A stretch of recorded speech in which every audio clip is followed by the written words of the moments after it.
Folks, welcome back. So this is called Southwick Stories. The gentleman to the far left of me, Mr. Putnam, and I go back a few years.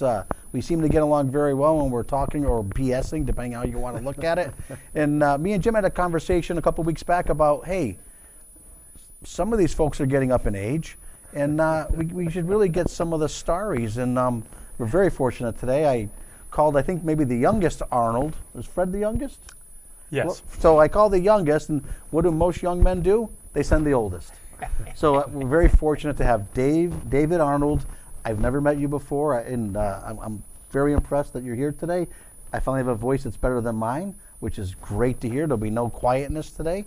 And Jim Putnam. So Jim does most of the talking because I'm just the good looks. So Jim's going to take so away. you guys I'm are the kind trophy. of a twosome here Frick and with this. Frack, Dumb and Dumber, with depending this on which channel. show you want to talk Just about. don't say Bax and O'Brien. No, I will be there next week. I will be on that show next week to discuss some Seinfeld episodes. Okay. But anyways, yeah.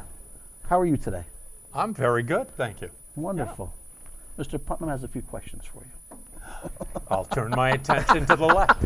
Well, Dave, again, my welcome as well. I can't think of anybody better to have a conversation about the shade tobacco business here in Southwick, and so that's where I'm going to start off. But before we do that, am I correct? Born, raised, had a family. Lived and conducted business in the town of Southwick for all your life. Yes. Yeah, yeah. Oh, you want me to? No, I just want to flesh make that out? I just want to make sure that True or false? that you're not an imposter, that you didn't move here from West Suffield or something, Yeah. and slip in 18 months ago. Yes. among us. But No. no, because we were visiting with you before the taping began about going to school here in yes. this building, and some happy memories about that. And I think I'm correct, and I was a little sensitive of Joe's remark earlier. I think you were 2 years ahead of me in school the whole way. So Class of 67. Okay, 67. 69. So Wow. I was 2 and 4 respectively at that time. So thanks for that reminder. just but throwing it out there. I feel bad that I didn't go to school here, and everyone we've interviewed today has. So yeah, all right. So I want to start with the tobacco business because it's such a part of the character of this town. And when I watched some of the Facebook discussions about it, it had such a, even for people who worked summers, 2 or 3 of their summers growing up, they worked on tobacco, either your farm or one of the several others that were there. And it clearly was a formative experience in their lives. My understanding is it all started with the shade tobacco story in Southwick. All began with a fellow by the name of F.B. Arnold. FM. FM, okay, FM Arnold. Yes. And he would be your grandpa, right? Great-grandfather. Great-grandfather. Wow. So tell us about F.M. Arnold, and then we'll roll forward from there. FM was in the outdoor tobacco, the broadleaf tobacco business through the latter years of the 19th century and into the 20th.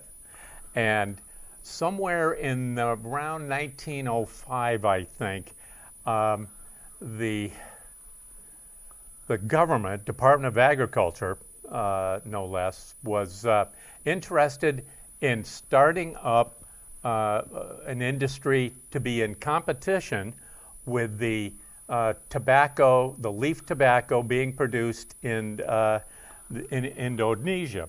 Oh.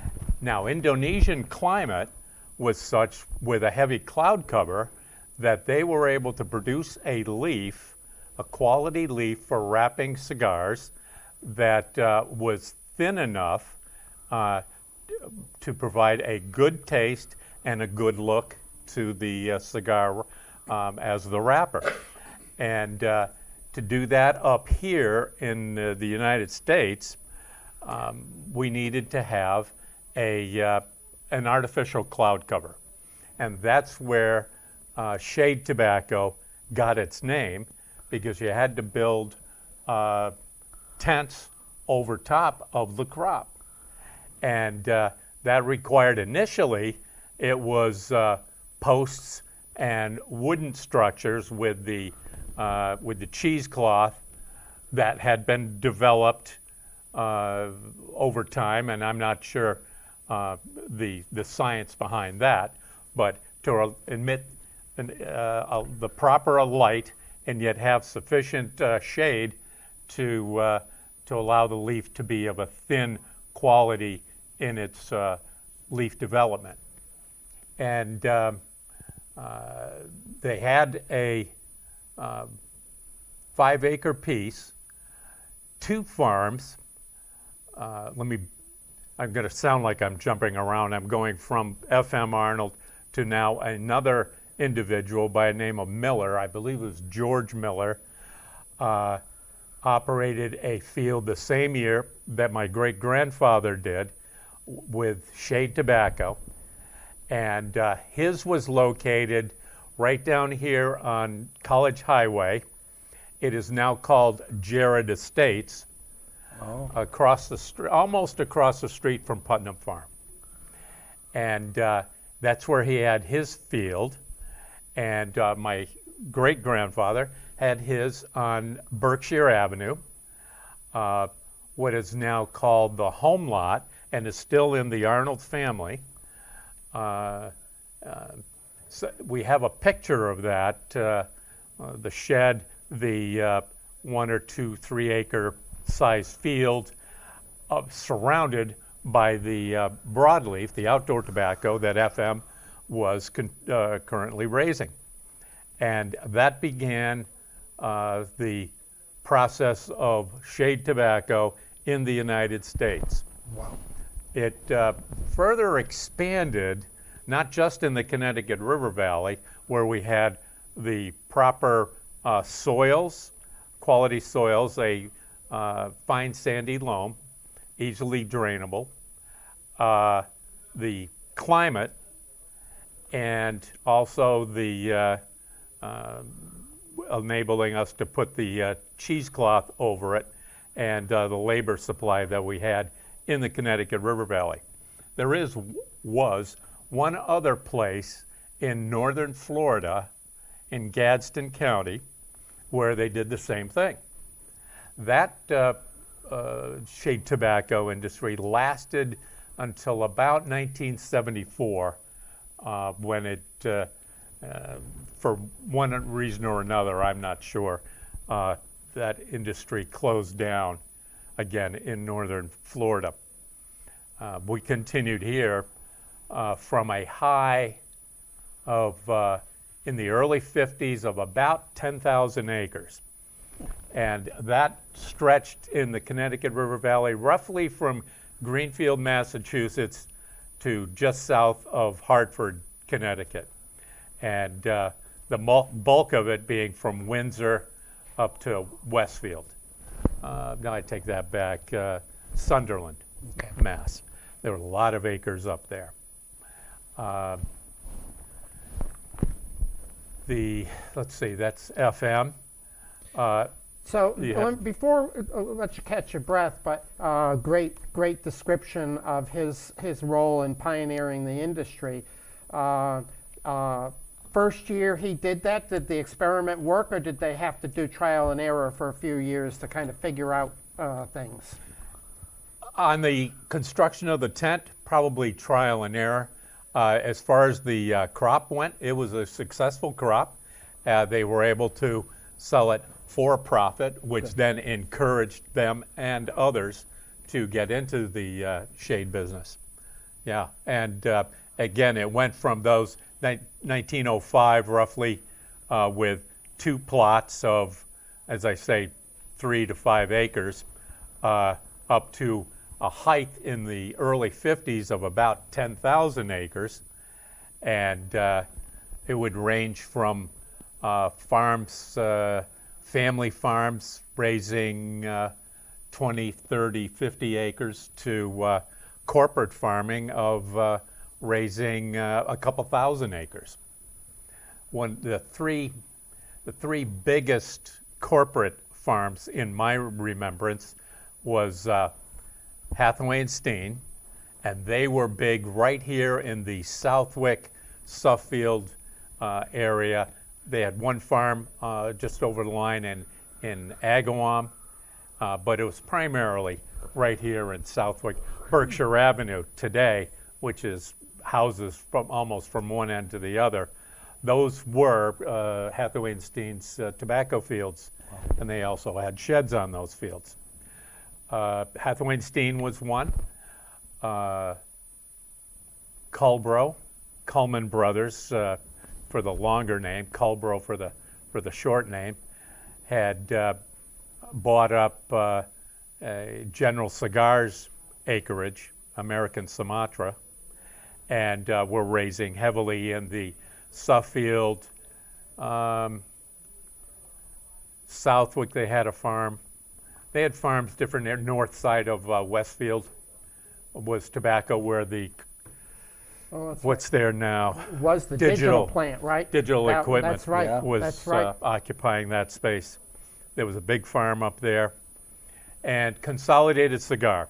Consolidated had easily 2,000 acres, maybe more, up and down the valley. They had a lot in the Sunderland, Hadley, Whately area on both sides of the river, and then also down in Connecticut in the Windsor, Enfield area of Connecticut, Somers, and a lot of acres, needed a lot of people.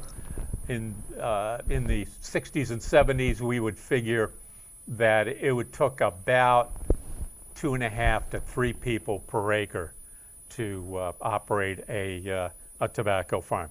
Fewer, obviously, in the spring of the year when you're just plowing, tilling the soil, and then putting the cheesecloth on. Great amount at the time of just before harvest to the completion of the harvest, and then lesser amounts when you would be allowing the leaves to dry in the sheds and then taking them down prior to sending them off to the warehouse. So there'd be a population flow, if you will. Speaking of population, a lot of the large farms weren't able to get their help local, unlike the Arnold family, and they relied on imported labor from Florida. They hired kids to come up from Florida and house them, to people from Puerto Rico, and they lived on the farms in housing facilities, to also Jamaican labor in the 60s and so forth going through.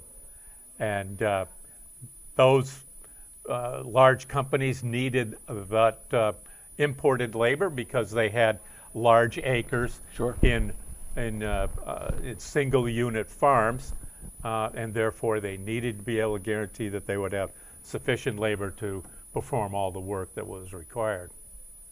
So I want to come back to that, but I just want to complete the story on F.M. Arnold. He was the pioneer. Yes. And was his homestead over on Berkshire, or was he back on sheep pasture or some other? Sheep pasture road. So, okay. Yep. So he and the Millers got things rolling here in Southwick anyway. Yes. So then let's go to your grandpa. Okay. And his role in the industry. FM had 3 sons, Fred, Joe, and Charlie. Charlie was the oldest, Joe middle, and Fred was the youngest. The reason I gave it to you in reverse is Fred B. Arnold, was my grandfather. Okay. So first to think of there.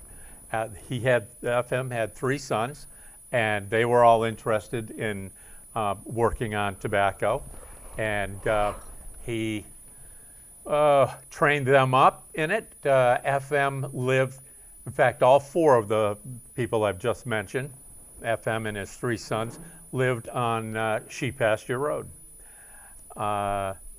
FM's house was probably about where, just south of the entrance to Edgewood Country Club. Okay. And Charlie and Joe had houses that are still in existence today, right across from one another. My cousin on Charlie's branch of the family, second cousin, lives in one of those two houses. And another family outside of the family owns the house across the street that Joseph Arnold was in. And then about 100 yards south of those two houses was where FB and my grandmother raised up his family. And so they're quite a close knit operation. FB moved off of the operation that Charlie and Joe worked together with their father, FM, and started his own.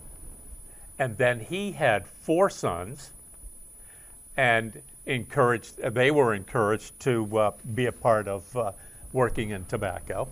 So now we're on to your dad's generation. My correct? father's Yes, generation, so- that's right. Yeah. And FB's philosophy on it was to, rather than to keep them all together and have a larger and larger farm unit, he encouraged them to do their own farm operation. And as they got old enough and were starting to go out on their own, he would help them financially and with advice. And after they got the ball rolling, so to speak, on their particular unit, he would just pull back. He wouldn't pull back with his money. That was a gift to his sons, and that he would focus on the next son. That happened with Gilbert Arnold Tobacco. So was Gibb the first one out of the nest, or maybe? Yes, but he wasn't the oldest. Oh, he wasn't the oldest. Okay. FM Feg Arnold Feg was the oldest. was the oldest. Okay, I never knew that. He stayed working. He was interested also in dairy. Dairy, yeah. So he and his number 3 son, Chick, worked together on FB Arnold's farm, on Fred Arnold's farm, on my grandfather's farm. If I get naming too many names without giving you the relationship, No, we'll stop me. Yep, we'll keep you going. Because it can get kind of confusing. Unless you live it, then it's not. No, right. So those 2 brothers stayed together, Feg and Chick. And then when my dad was of an age to then go on his own, again, my grandfather helped him financially and organizationally and with advice. And then a year or 2 after that, pulled back, and Dad was able to continue on. I believe Gilbert Arnold started his in 1953 on North Long Yard Road, Yep. and my dad started his operation in 1954 on College Highway, in where we still are today, and again in 1954, and that's where we've been ever since. You did a great job of walking us through 3 generations of Arnolds there. Arnolds. I think it'll be very, very clear in the interview. So thank you for that. So that's well over 100 years of tobacco growing, shade tobacco growing Yes. history here in the town of Southwick. So tell us a little bit. You and your 2 brothers and Fred. farmed together as the R.M. Arnold. REA, REA. Robert Edward Arnold. R.E. Arnold Tobacco Company. So you went away to school and came back, but tell us a little bit about how the 3 of you got back into the career that your great grandpa had started. Well, it's kind of tragically, my dad was 37, I was 15, and my brothers were some younger than that. And it's in 1964. He died of a heart attack in April of that year. And so Mom had to step up to the plate. I couldn't believe how strong a woman she was until later when I had my own family. But here's a woman who has to, by herself, raise three teenage boys, manage a house, and manage a farm at the same time, all together. Wow. And fortunately, we had started Dad had hired on a gentleman by the name of Clayt Siegel, a longtime family name. Clayt Siegel. Longtime family name here in Southwick. Yes. Yeah. And in fact, Clayt and my dad and my dad's brothers grew up together through their high school, their probably elementary and high school years. Wow. And hired him on as a foreman, and he'd done that only 2 months earlier. Sure. So now he's got a big responsibility dumped on his shoulders to on-the-job training, so to speak, learn how to do this and go forward. Obviously, quite a shock to my brothers and I. Yeah. But we worked on the farm that summer and all the summers since. And my uncles really stepped up to the plate. They came over and did a right balance of helping out and yet not, quote unquote, moving in and elbowing out my mother over, and taking over, so to speak. They're just the right balance. Both agriculturally with the farm, helping Clayt with decisions that needed to be made, but also socially with three teenage boys that needed that male guidance. Yeah. And It wasn't Clayt Siegel. well, Clayt did. I'm did sure a lot he too. did. I'm He sure. did. Yeah. No, he did. Yeah. He did a lot in that area. So that was a transition, if you will, big transition from my father's generation to mine and my two brothers. Wow. And so our summer, there were no summer vacations. It was you worked. after school in the spring and during the summer. If you want this farm, you've got to be here and work it. And it was never thrust upon us. Mom would say from time to time, look, if you don't want to be doing this, go on ahead off. Explore something else that you would want to do. But if you want to have this as an option, you better be here. Got to work it. Because it's more than I want to do. And so we were there through our high school years. My brother John and I moved off to going to Cornell Ag School and got a degree. Each of us got degrees there, and then came back to the farm. Fred was much more interested in mechanics, so he did more of a local college, mechanically oriented, and he came back to the farm. And the three of us gelled together very well in operating the personnel, the equipment, and the planting and harvesting. It all worked out well. And that was, let's see, we took over the reins in 1974. Clayt's last year with us was the 1973 season, and he moved off to other things. And my brothers and I rolled up our sleeves, not that they weren't already rolled up, but rolled up our sleeves managerial-wise and made a go of it for all through the 70s, the 80s, the 90s. Let's see, in mid-90s, an opportunity came for my brother John to manage a much larger tobacco company, much larger firm, without having to buy the land and produce the investments and whatnot. That was taken care of. His was to come in and provide the technical, the knowledge, and the expertise of managing and raising up crops of tobacco.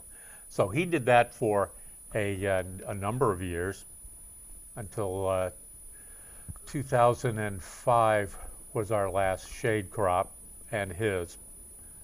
And then he came back to the farm and we started raising broadleaf. So shade tobacco began for us 1905, ended in 2005 That's roughly. it. That's about 100 years. interesting bookends, isn't it? Yeah. Yeah. Yep. I'll let you get a drink while I tee up another thought here. But you know, as you were describing the various family relationships among your dad's and uncle's generation, and even back a generation from that, my understanding was even though there were separate family farm businesses among the Arnold family, there was still a great deal of cooperation on marketing, for example. If there was a barn disaster, can you talk a little bit about how the family kind of supported each other? Still a family in the end, right? Regardless of all the branches. Even though there were these separate businesses. Oh yeah. In my generation, there were 11 grandchildren, we'll call them, as far as FB Arnold was concerned. 11 of us, 2 females and 9 males, and all 9 males were interested and rolled up their sleeves and were in the tobacco business with their respective fathers. And the 2 girls, one of them pursued a career in New York City, and the other one was still interested in tobacco and worked it quite a bit. In fact, she eventually had her own farm for a number of years. She's since retired from that and is enjoying retirement, I think. Last I heard, she was out in Montana doing some things out there on her own schedule and the way she wanted to do them. And but cooperatively, we would work to help one another out. If you needed some more plants, even though we were each growing our own seed bed operations, if you're short of plants, come on over, help yourself, and vice versa. If you're behind a little bit in your planting, and in shade tobacco, planting schedules are important schedules in that you've got to put it in the ground roughly in a 7-day period, because your rotation of harvest through the season is taking off 2 or 3 leaves a week each week. So you spend the week going around and around, otherwise they would get totally confused and messed up. So you had roughly a 7-day period to get your plants in the ground. And so if one family had good results and maybe were in the ground in 5 days, it's, hey, how are you guys doing? Do you need help? Can we send another transplanter and crew over to help you with finishing up yours? And we would do that several years in a row. Also in certain pre-harvest intervals of things that needed to be done, like tying up the plants. The hybrid type of tobacco plant that we were raising through the 60s and on into the early 2000s is such that it needed to be supportive. It had top-heavy weight because of all the leaves. And so you'd have a wire running over each row, and you'd bring in kids roughly the last days of June first week of July, and you would tie up the plant, put a string around it, and go up and tie it to that wire that was running overhead. And then you would also wind the plant when you were done tying them. So there was times when if our crew was in need of help, we'd ask for and get a beefed up crew from one of the other families and get that particular job done. Needed to be done in a timely fashion because as the plants got bigger, you needed to get them wound before the plant went by the wire. And that was one of the things, again, for timing. Because we were local crew sensitive, and by that I mean teenagers primarily, we had also local adults, but very few in number. Our mainstay of labor was teenage help, primarily from Southwick High, but Gibbwood, Tap, Westfield. We had a bus that would go over to Springfield and get some kids, but the large corporations were also tapping that Springfield market for labor. And so we timed when are the kids getting out of the school, when are the kids going back to school in early September. And so based on that, we should plant now so that the plants would be of a certain height for tying and winding, for doing the suckering, and also that would be sufficiently good timing for when we can start our first priming, getting the leaves off that we were going to hang in the sheds, and when we could finish prior to the kids going back to school. And so timing, because of your labor needs and your labor supply, was very important in those days. What was the old rule of thumb for when you planted, you set the plants in the field? Because that was really, a critical point in this whole thing that you're describing. Yes.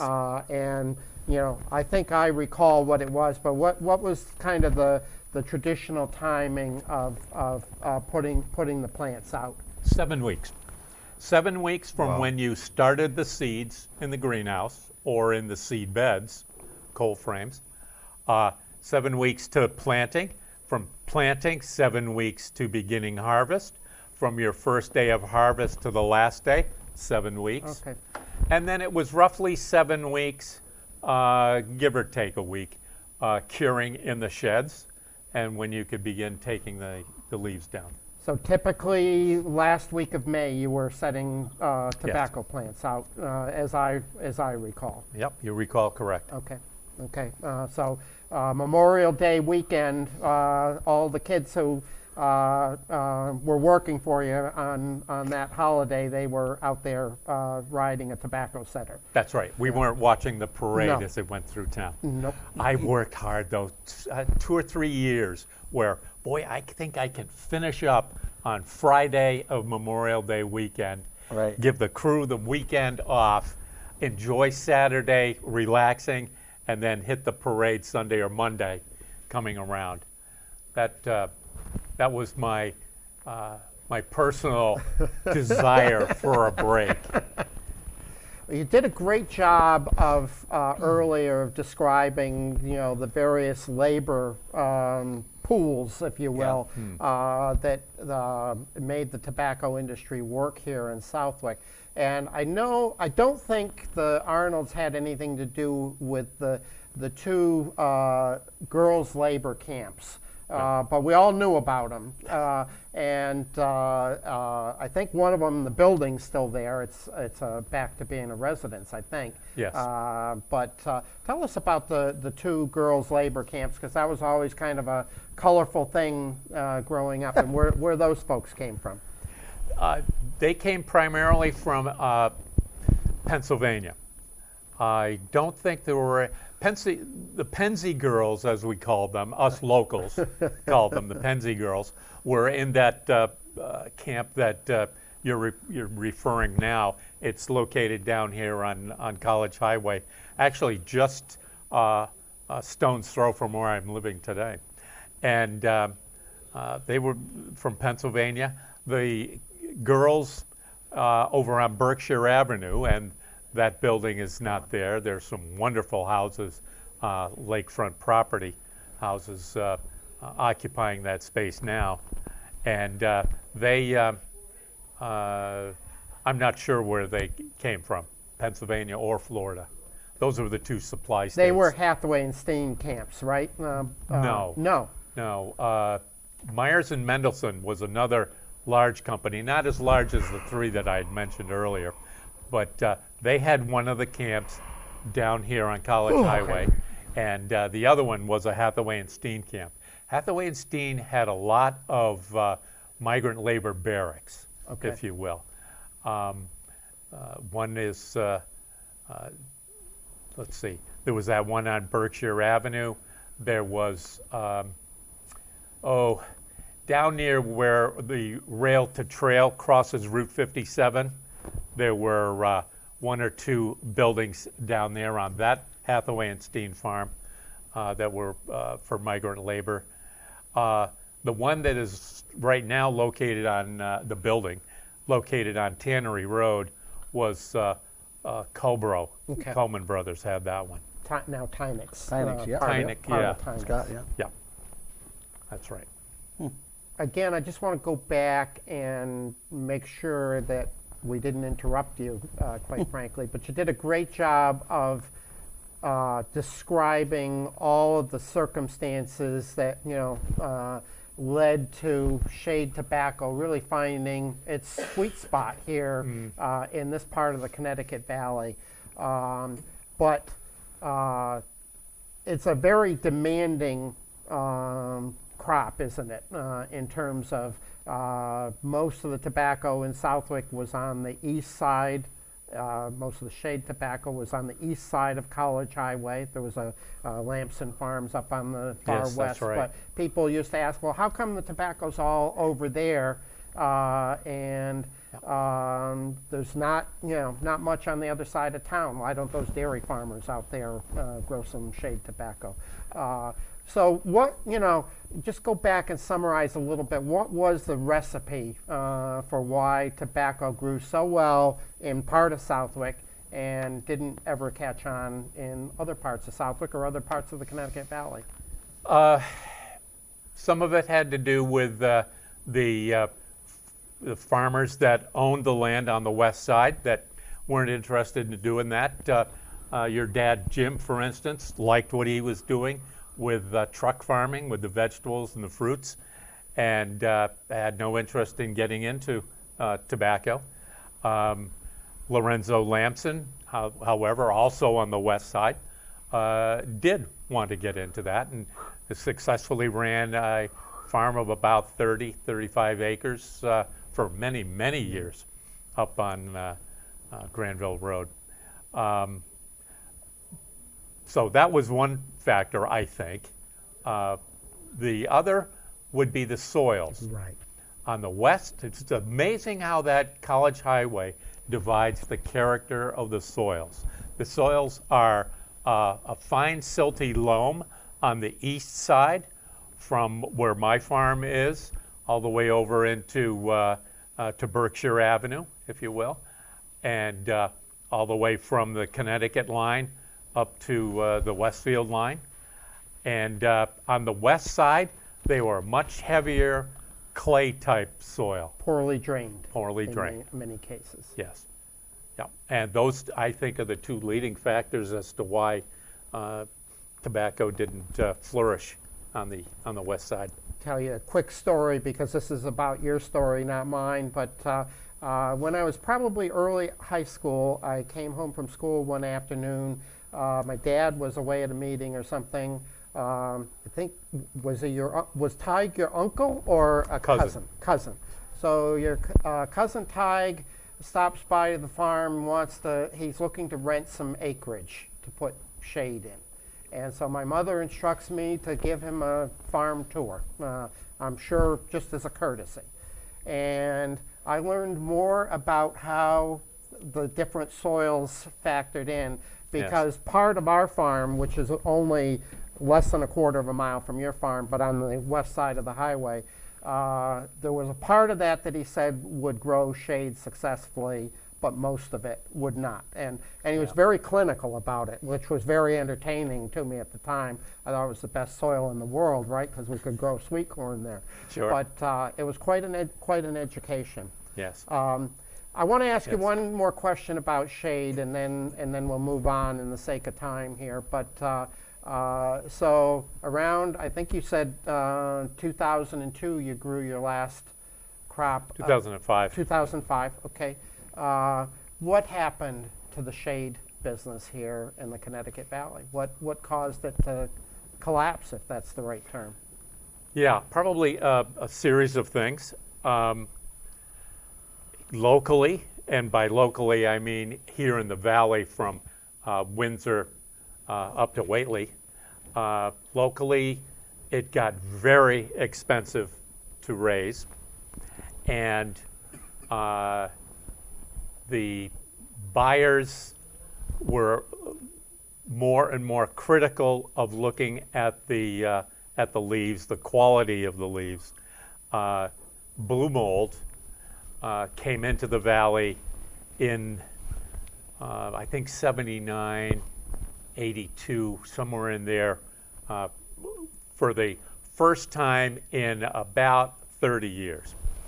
Blue mold was a problem, if you will, in the early 50s, but it was only a problem in the seed beds, where you had a tightly knit packing of the seeds growing up. You didn't have the air breathing in and through the plants like you do when you've got it out in the field. So that created a mold problem that that vanished once you got the plants out of the seed bed, out of the greenhouse, and into the field. 30 years later, along comes a variant to the blue mold, and we thought we had a chemical that we could put down pre-plant, and that took care of it for a number of years.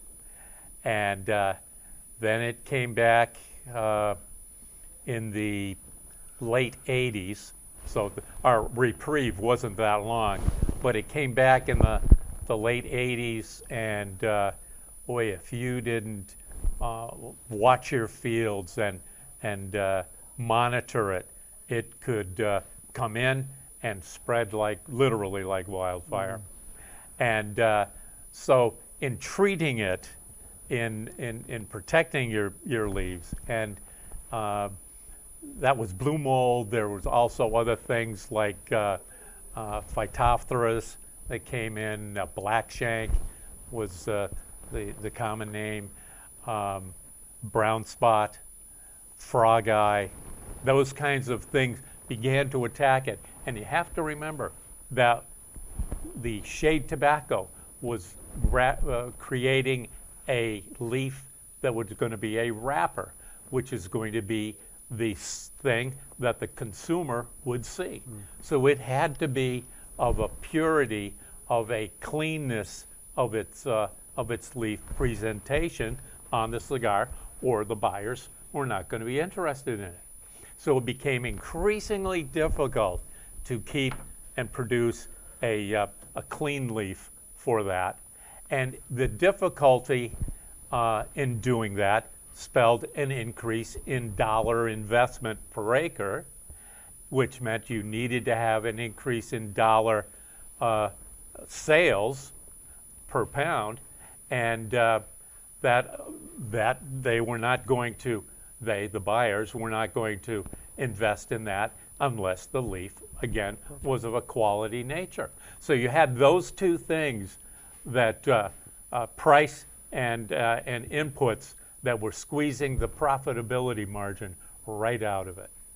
And while we ended in 2005, here we are, 17 years later, and there's maybe 20, 25 acres grown from 10,000 in the early 50s. Yeah. I noticed there is some here in Southwick on the Goose Pond lot, Yes. few acres down there this year. Yep, by Cousin Dwight. I figured Yep. it probably was. Well, you've done a great job on tobacco. That's all fascinating stuff, and I'm sure we could go on. But so we were visiting early on. You went 12 years through Southwick schools. You went Yes. Consolidated 6 years. 6 years, you right? never- First grade, I could. Yes, some of the all of the rooms have been changed around, obviously, in their use and some in their structure. Some walls blown out and others put in. But I could probably walk you through this building and first grade here, second grade over there. I to always think sixth that grade. when I'm in a town hall office, well, like where the select board office is, that's where I had sixth grade. geez. And a particular teacher. Sure. And building department, first grade and fourth grade. So, Where we're seated right now, this was the lunchroom. Yep. and the fallout shelter, right? We never, we never used that, But we probably. saw the signs. Yes. So 2 or 3 teachers that you remember fondly from your 12 years in Southwick. There were some real personalities. Oh, yeah. And do you have a few memories of teachers that you want to share with us? Sure. Let me start with, again, Consolidated School, and that was the name of our elementary school at the time. And we talked prior to going on air about Principal Harrington, Ed Harrington, and he instilled fear Discipline. in all of the kids. Yes. I mean, he just had a stern look, and his communication was short, crisp, to the point, and he didn't mumble his words. It was right there. Yes, sir. And that's the way it was. He was my only principal through the 6 years that I was here. And a strict teacher that I had was fourth grade, Miss Barton. Yeah. And she was, again, strict, to the point, exact. Very loving teacher that I had in fifth grade was Miss Clark. And in fact, I just ran into a fellow classmate of Miss Clark's and mine, John Zanoli, who was also a selectman here in town a number of years ago now. But he was in my class, grew up together. My sixth grade teacher, Miss Utzinger, was a fantastic lady. Loved the way she taught and all. And Miss Galpin, second grade. Miss Desmond, third grade. You still remember them, don't you? Bedrosian. Bedrosian. She was my first grade teacher and my father's third grade teacher. Wow. So, just amazing. Yeah. Oh. Yeah. Yeah. How about when you got over to Powder Mill and the high school? You know, Yes. again, it's not a test. You don't have to remember them all, but No. 2 or 3 of the ones you remember over there. Going on the firm basis, strict basis, Miss Donahue. Oh boy. Oh, was she? I was so thankful that I had not English, but mathematics with her. Because arithmetic, it's either right or it's wrong. Yeah. So you can't argue with that, and I was thankful for that. So she ran a tight ship over there in you call it the Powder Mill School. It was the Southwick High School. It Yeah, was that's right. The two-story part of the building closest to Powder Mill Road was built in 1959. The other part was back in the earlier 50s, and was a kind of the lower grades, and then you went off to Westfield High School to Right. finish your high school, your Yep. public education. We had the first graduating class, I think, was 1963. Correct. So we went from a high school of just freshmen to the next year freshmen, and also sophomores to the next year freshmen. We built for Sure. 4 years before we graduated out of class. And so I was in the older part of the school for 7th and 8th grade, then moved into the 2-story part of the school for 9 through 12. Miss Breka was the librarian, great lady, thoroughly enjoyed her. There were times when we had her hoodwinked, if you will. Oh, don't worry, Miss Breka, we won't break anything. And my classmates and I would take over what was called the conference room, and usually for 7th period study hall. And would we study? No, we were having fun, trading stories, telling jokes, and having a grand old time. And if we got a little bit loud, she would knock on the window, Right, big picture right. window, and hey. Kids. And yeah. so we'd settle down a little bit.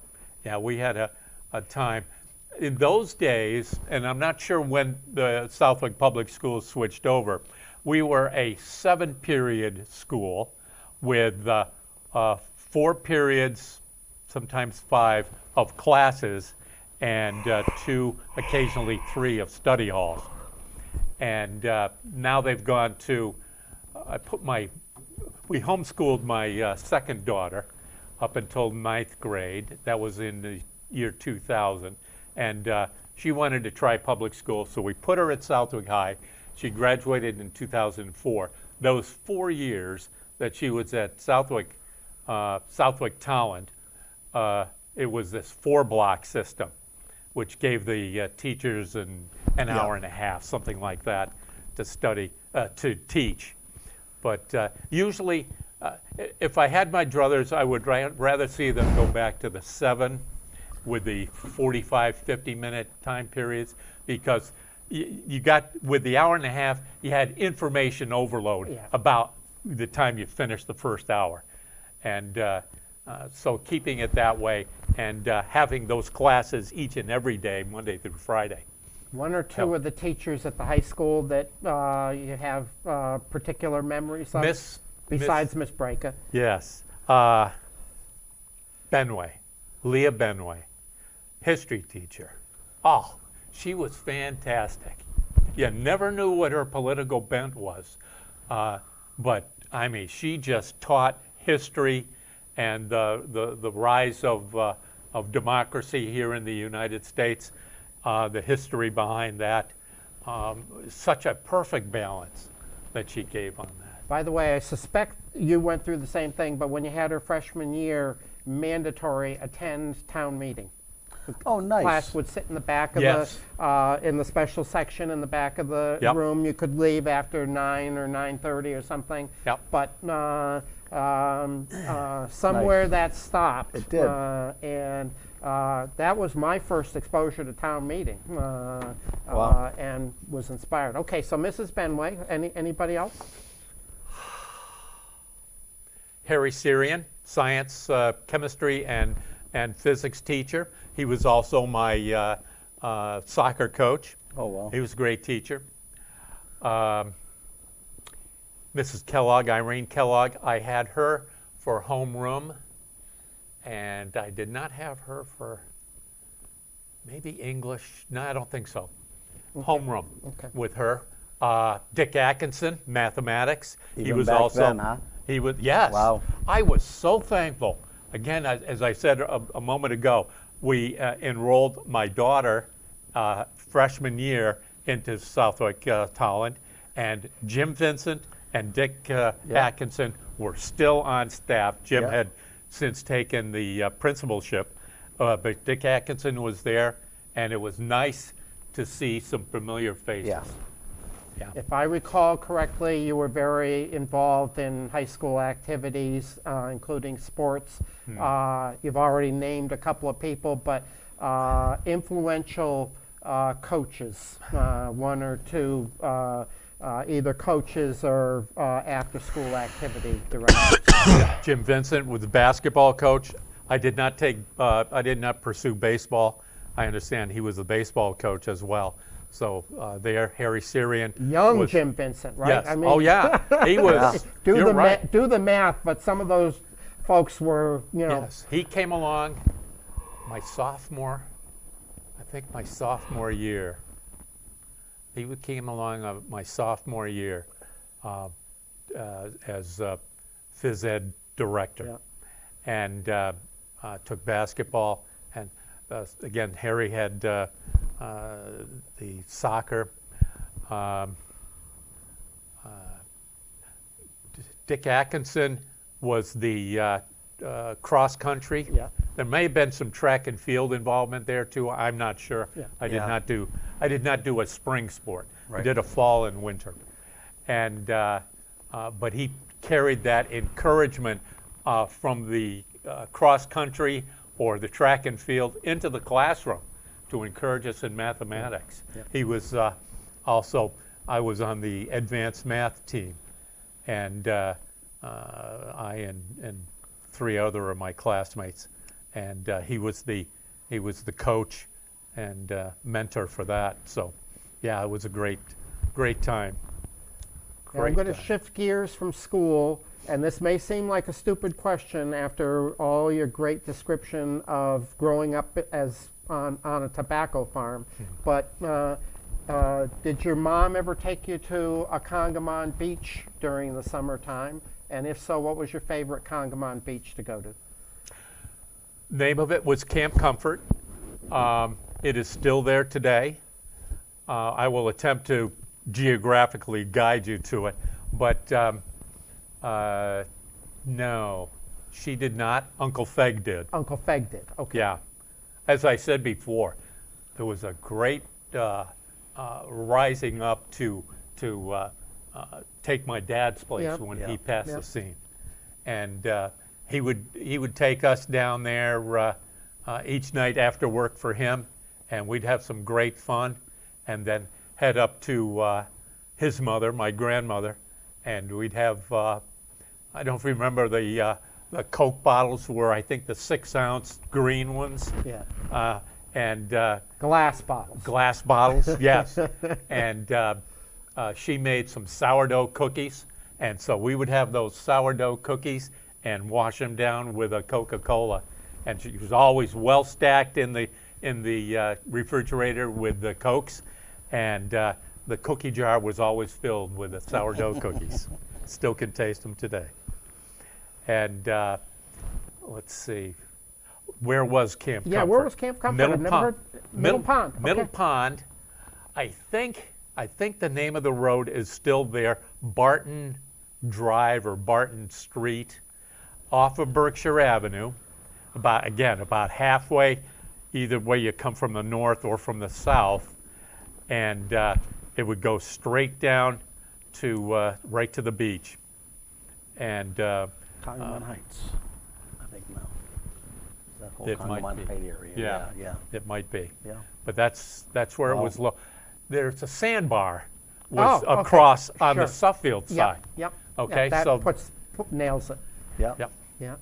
Yeah. that's where it was, and we had some. In fact, you could go out and swim a certain distance pretty confidently and be able to touch, and you go out certain distance beyond that, and it fell off real quick. The remnants of the canal, I've been told, was right through that area. So, Joe, we've been all over the field here, literally. Literally, yeah. Did we miss anything that before we kind of wrap this thing up? No, I or- think we did great. We were very appreciative for you to come in. Fred made the right choice. You know, after He was the- going to come with my other two he Yeah. and my other brother, but just things worked out. Fred was scheduled for a family thing, so Sure. he's not here. And I'm glad they didn't come. Yeah, 'cause I we got are to too. share. Yeah. I got Yeah. to share more than I would have. Well, had I they wondered been how here. that was going to work. Yeah, when three of you in a room. Yeah. Whether there'd be some good natured horse trading or not, yeah. Sibling, Oh, yeah. There would. arm wrestling or whatever. When you look back over a lifetime in Southwick, obviously a lot of things have changed. What how would you sum this all up? What's a good memory for you about spending a life in Southwick? The rural character of Southwick all through the 50s and the 60s. And then it began to be more subdivisions and Oh, yeah. larger populations moving in, faster travel on the roads, and less farms. I can remember, again, my uncle Feg liked the dairy and ran that until 1960, and we would have some great fights. I mean, talk about the cousins getting together. We'd get together down at Feg's dairy farm, and he had a structure, roofed structure to keep the hay bales in for feeding the cows, and we would make forts out of that, and then choose up sides and King of the Hill and that sort of thing. We had some great times down there with the cattle, without the cattle. Sorry, learned to ride a cow just once. Awful bony thing. I don't recommend No, it, but it it's- was fun at age, I don't know what I was, 13, 12. And your bones could handle getting Yes, very much so. Yeah, that cow. let go Yeah. unceremoniously. Yeah, so, those kind of things. In those days, commentary on culture today, but in those days, Mom could let you out the back door, Oh, yeah. and you could play the whole day and come back at the end of the day, and Mom was never worried No. that you were in trouble, that you were going to get kidnapped, or any of that. We had some great times building forts out in the woods. One of the things, we had an irrigation pond, a large 4-acre irrigation pond behind our house on Sheep Pasture Road, and we had inherited my grandparents, on my mother's side, grandparents' rowboat. So, I mean, for kids that would watch either The Lone Ranger or some Disney pirate movie, we'd go out on that and we'd pretend to be pirates on the high seas. I wouldn't trade my childhood for anybody's. No. We had a great time. Well, time to wrap it up, young man. Too bad. It I was is, going to tell you about the junk cars that we'd race around the farm roads. Well, That's how I I'm gonna learned get how you to. back. in all seriousness, would you like to come back sometime? That'd We be plan on great. doing quite a few of these. Because so. there's there's more we could talk about, but lot more. in the sake of time today, Yeah. Sure. You've done a wonderful job. Thank you so much. Appreciate it. Thanks all for your inviting me. Yeah. Thank you, Joe. sir. Thank you. Nice to meet you. Folks, that we're going to conclude today, and we'll see you soon.